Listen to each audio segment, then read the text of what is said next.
حضور اکرم صلی اللہ علیہ وآلہ وسلم نے فرمایا، ایک بدکار عورت، ایک فاحشہ عورت نہیں، بدکار عورت اللہ تبارک و تعالیٰ نے اس کی مغفرت کر دی، اللہ نے اس کو بخش دیا، جنت میں جگہ دے دی۔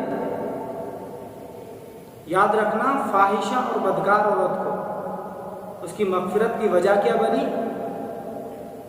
ایک مرتبہ وہ کسی محفل سے آ رہی تھی تو دیکھا ایک کتا جو کنویں کے برابر میں جو کچی مٹی ہوتی ہے نا اس کو کھا رہا تھا۔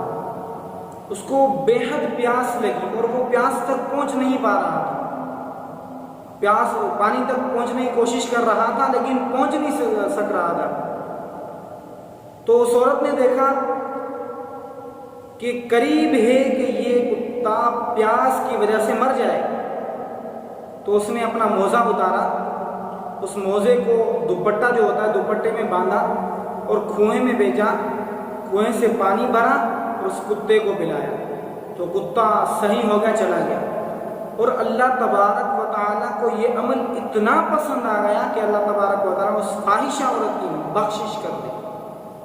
اور ہم تو انسانوں کی مدد کی بات کرتے ہیں، کتے کی مدد کرنے سے اللہ تبارک و تعالیٰ نے اس کو بخش دیا۔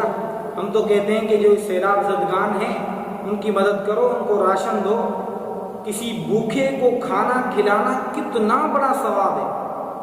آپ مدد کریں، نکلیں۔